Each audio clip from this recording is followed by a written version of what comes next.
Howdy AJP students, this lesson will cover volume, area, and shaded regions. We'll cover each type of shape that may be presented on the SAT. Often these problems look more difficult than they really are. Volume is the quantity of three-dimensional space enclosed by some boundary. Another way to think of volume is the amount of material that can fit inside of the object. Typically, the volume is found by multiplying the area of the base times the height. Here are some common formulas for volumes found on the SAT. For a rectangular solid, the volume equals length times width times height. For a cube, the volume is simply side cubed. And then for a cylinder, the volume is pi r squared times the height. Surface area measures the total area the surface of an object occupies. You can think of this as the amount of material it would take to completely cover the shape. For a rectangle, multiply the length times the height. Since a triangle is 1/2 of the rectangle, simply take 1/2 the base times the height. A cylinder is made up of two circles on top and bottom, with a rectangle between them. The best way to think about the body of a cylinder is a soup can label. If you peel off the can, it is just a rectangle. Add the surface area of this rectangle to the two circles and you have the surface area of the cylinder. The area of a circle is calculated by multiplying the square of the radius by pi. Sometimes you may have to find the surface area of only a portion of the circle. This can be done by multiplying the circle's surface area by the ratio of the portion of the circle. For example, a semicircle is 1/2 of a circle, or 180 degrees. You multiply the circle's surface area by 180 divided by 360, or simply 1/2.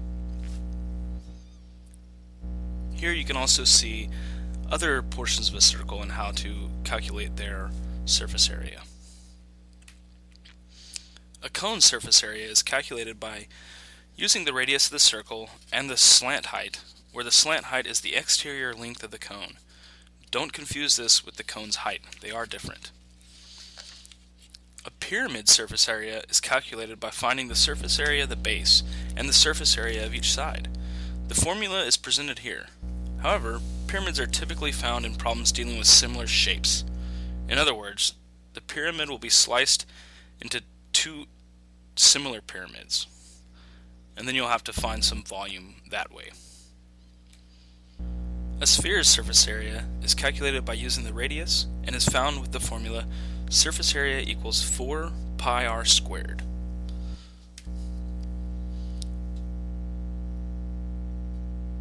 These concepts are usually combined in the form of shaded region problems. These questions may appear difficult, but each irregular shape will be able to be divided into a basic shape. Don't worry when you see these problems. Break them down into the shapes you know, and you'll have success. Here are some typical examples of conjoined shapes. Each of these can be divided into base shapes and then simply add the areas together.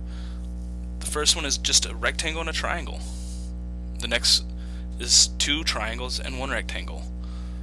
The next shape is a square and a quarter circle, and then we have a rectangle and semicircle. You'll also run across shaded region problems. Here you can see two examples. One of them has a rectangle minus a semicircle, and the other one on the right is a semicircle minus a triangle. For these shaded area problems, you should first identify which shapes you will be using. Then determine if you will be adding or subtracting the areas. Next, identify each shape's formula and ensure you have all the required dimensions.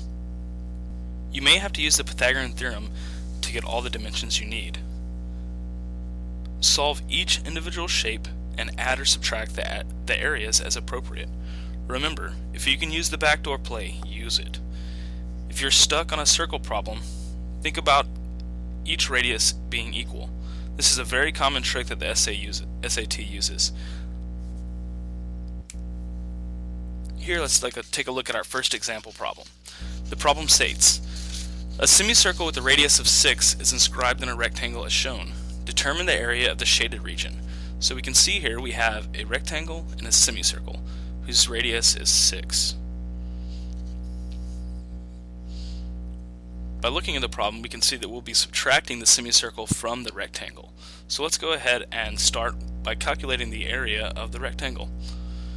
To calculate the area of the rectangle, we simply multiply the base times the height, and here we can see because the radius of that semicircle is 6, the length of the full circle, or the diameter, is going to be 12, and the height of the rectangle will be 6. So we multiply 12 by 6. Let's go ahead and get our calculator out. 12 times 6, and that's going to equal 72. So the area of the rectangle is 72 units. Next, we need to look at the semicircle. Here we'll use the formula pi r squared divided by 2. And since we know that our radius is 6, we'll plug that into the formula and then multiply 6 times 6, we'll get 36. Multiply that times pi, and that'll give us 113.09, and divide that by 2, and that gives us 56.55. So now we need to subtract the area of the semicircle from the area of the rectangle. And here we have that 72 minus 56.55. And let's do that real quick. 72 minus 56.55, and that equals 15.45. So the area of the shaded region is 15.45. Now let's move on to the next example. Here we have a right triangle is inscribed in a semicircle as shown. The area of the shaded region is, if you see these answer choices, they all have pi in them. So that means that when we're actually solving the semicircle, we don't have to calculate a value. It's best just to leave it in the pi form. So with this, we'll start with calculating the surface area of that semicircle.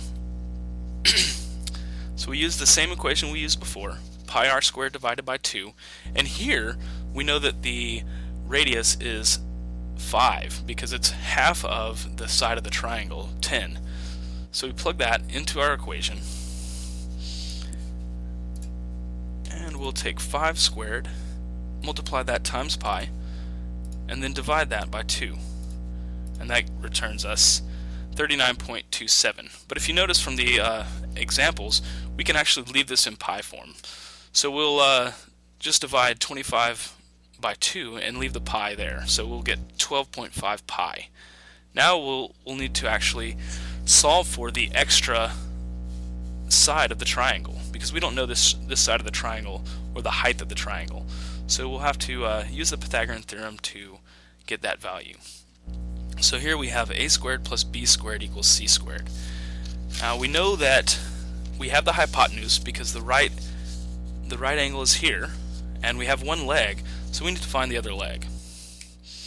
So we plug in the one leg, 6 squared, plus b squared, the unknown leg, equals 10 squared. So we'll go ahead and use our calculator, and 6 squared is 36, and then 10 squared is 100.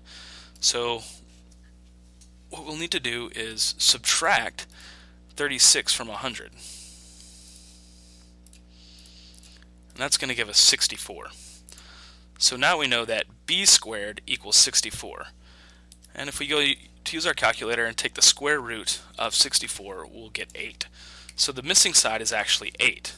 Now that we have both legs, the base and the height, we can find the area of that triangle. And so we'll plug in our formula. The area of the triangle equals 1/2 base times height. Here we have our base of 6 and our height of 8. So we'll multiply 6 times 8, and that's going to equal 48, divided by 2, and that's going to give us 24. Now that we have the area of the triangle, we can subtract that from the area of the semicircle. The area of the semicircle was 12.5 pi. So we'll go ahead and subtract 24 from 12.5 pi, and our answer is 12.5 pi minus 24.